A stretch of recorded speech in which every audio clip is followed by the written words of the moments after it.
Para poder realizar un electrodiagnóstico, en la máquina debemos ir en el menú inicial a la opción de curva intensidad-tiempo y estimulación muscular. Al ingresar, nos vamos a dar cuenta que tenemos 3 opciones de curva y 2 opciones para tratamiento muscular. En las curvas vamos a tener la curva intensidad-tiempo con corriente rectangular, vamos a tener la curva intensidad-tiempo con corriente triangular o exponencial y vamos a poder hacer el cálculo de la rheobase y la cronaxia. Como tratamiento vamos a poder utilizar una corriente rectangular monofásica o una corriente triangular o exponencial monofásica. Vamos a ingresar ahora a una curva intensidad-tiempo rectangular. Al ingresar vamos a tener a la derecha la opción de ver la curva, cómo se va a ir generando. Vamos a tener los miliamperes para poder determinar la intensidad necesaria y los milisegundos para poder ver la duración de fase utilizada. A la izquierda vamos a tener los milisegundos que ya están ahí determinados previamente, donde la primera opción va a ser con los 1000 milisegundos, es decir, 1 segundo, y de ahí va a ir disminuyendo hasta tener 0,05 milisegundos.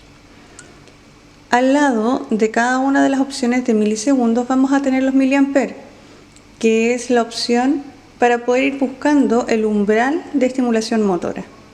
También podemos ver que está la opción de conocer la rheobase, la cronaxia y el tiempo útil en milisegundos. Tenemos la opción de los 1000 milisegundos para poder comenzar a ver la generación de la curva. Vamos entonces a seleccionar con el Enter la opción de los 1000 milisegundos. Inmediatamente vamos a tener la intensidad en 0,0 y cuando nosotros comencemos a aumentar la intensidad de los miliamperes a través de la perilla que esté dirigida al canal de utilización, vamos a empezar a ver cómo empieza a aumentar justo al final de la curva la línea que nos está indicando con qué intensidad se genera la contracción muscular. Vamos a determinar, por ejemplo, que en este punto se generó una contracción muscular. Enter. Y ahí queda marcado con una forma cuadrática. Después vamos a bajar, nuevamente Enter, va a aparecer los milisegundos en 0,0. Vamos nuevamente a subir la intensidad y inmediatamente va a empezar a subir el cuadradito que marca esa posición.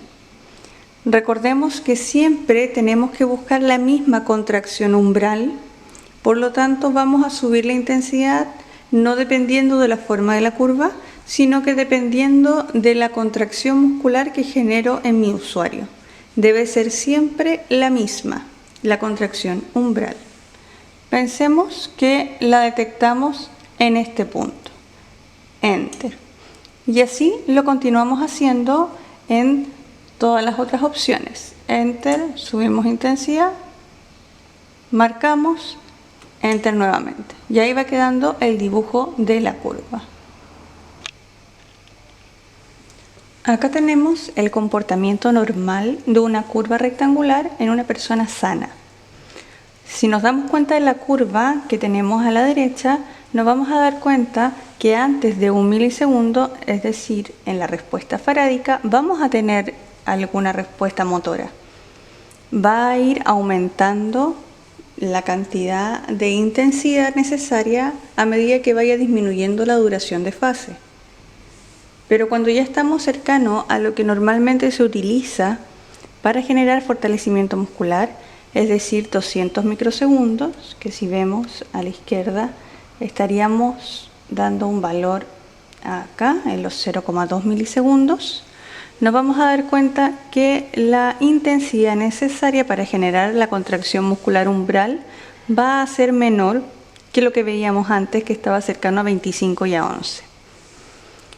Y además este valor no dista mucho del plató que se genera al final de la curva, donde si bien tenemos intensidades más bajas, la duración de fase es mucho más alta, por lo tanto la cantidad de energía y la probabilidad de generar algún efecto polar adverso es mayor. Este es el comportamiento, como les decía, normal de una persona sana, ya que en una persona que presente alguna alteración o alguna patología neurológica periférica, habitualmente no va a presentar alguna respuesta antes de 1 milisegundo, es decir, no va a tener respuesta farádica, sino que la curva va a estar dibujada más hacia la derecha y hacia arriba, comenzando después del valor 1.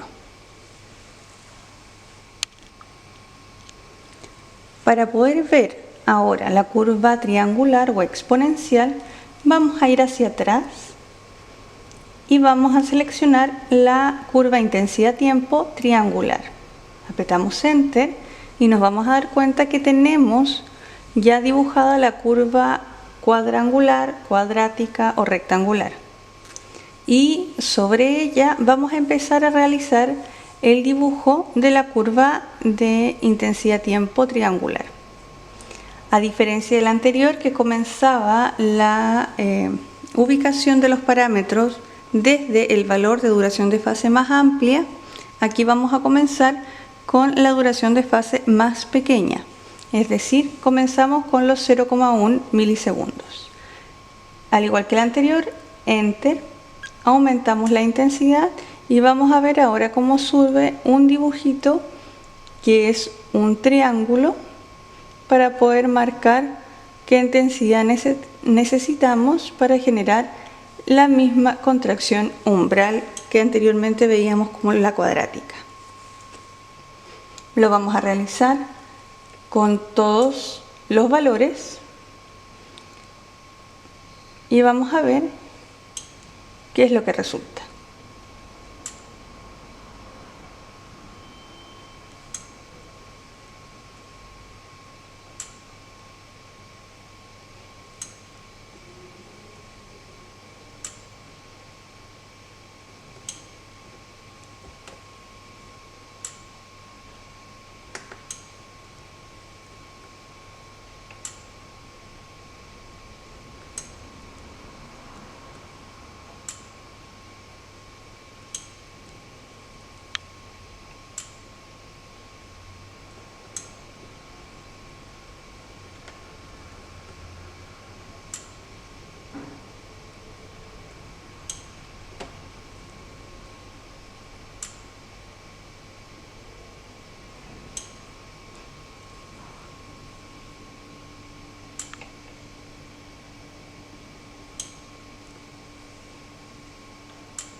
Si nos damos cuenta ahora, en la forma de la curva triangular, vemos que el comportamiento al inicio es similar, por no decir igual, que la curva cuadrática, es decir, que a medida que vayamos aumentando en duración de fase, vamos a ir disminuyendo la cantidad de corriente o la intensidad de la corriente necesaria para generar el mismo valor umbral.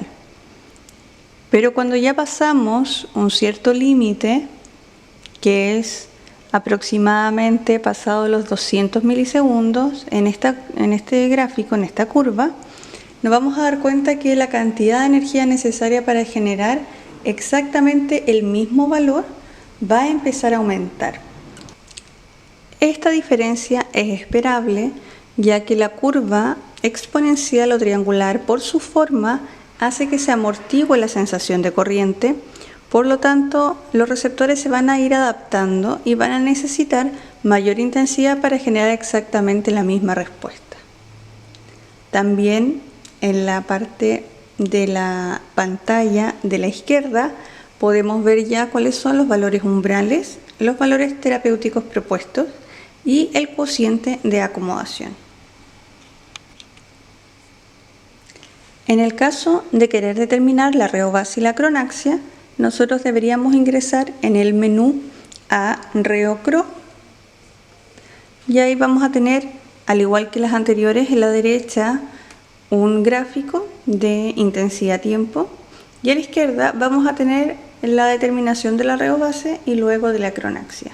Si nos damos cuenta, la reobase ya está determinada, que se va a buscar la intensidad necesaria para generar la contracción umbral con una duración de fase de 500 milisegundos.